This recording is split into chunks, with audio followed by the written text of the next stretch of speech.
Alright guys, sa mapagpalang araw sa inyong lahat, desisyon ng Korte Suprema.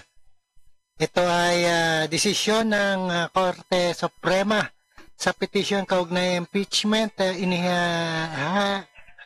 inaasahang pabor sa HOR. Alright?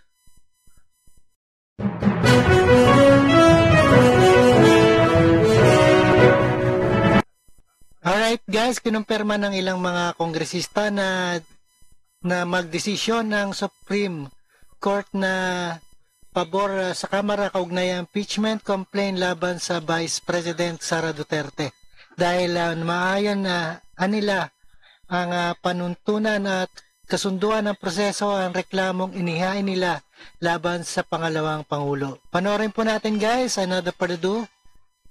Alright. Naninindigan si Senate President Francis Escudero na sa July 30 na posibleng maumpisahan ng paglilitis kay Vice President Sara Duterte kaugnay ng Articles of Impeachment na inihain laban sa kanya ng House of Representatives. Posible ring tumagal ito ng 2 hanggang 3 buwan. Ang pagsagawa ng paglilitis sa Vice Presidente ay maaaring masabay sa budget deliberation para sa 2026 proposed national budget ng Kongreso. Kabilang sa pangunahing mandato ng Kamara ang pagbusisi at pagpasa sa panukalang pondo ng pamahalaan. Ayon naman sa isang House leader, hindi hahadlang ang impeachment trial sa 2026 budget deliberations. May mga opisyalis tayo, may mga congressmen tayo na nakatutok sa impeachment, meron naman tayong mga congressmen na nakatutok sa budget at meron din naman tayong mga congressmen na nakatutok sa ibang mga gawain ng Kongreso. So tingin natin hindi naman ito maantala. Inaasahang itatransmit ng administrasyon ni Pangulong Bongbong Marcos Jr.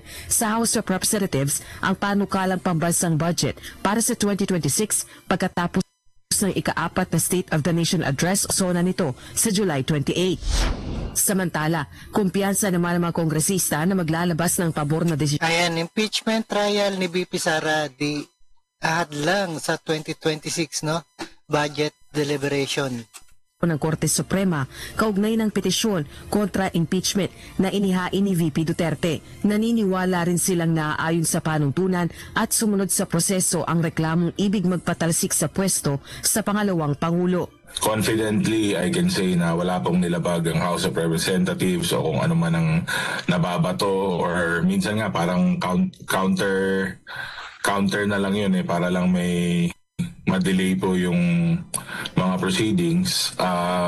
Confident po ako na hindi naman po magiging hadlang ang mga to sa impeachment. Nakita naman natin na talagang maingat na sinunod ng Kongreso ang proseso at talagang tinignan nito ng maayos, pinag-aralan maayos kung paano gagawin at susundin ang mga batas patungkol sa impeachment complaint.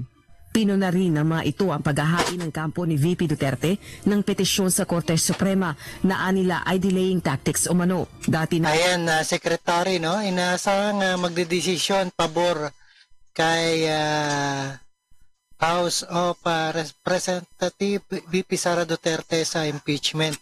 Sinabi ni VP Duterte na noon pang nakalipas sa taon ito pinaghahandaan ang impeachment laban sa kanya. Rosalie Coz, UNTV News. Alright guys, napakinggan at napanood po natin ang ating reaction for today, ang ating desisyon ng Korte Suprema sa petition kaugnay impeachment, inasang papabor sa House of Representative.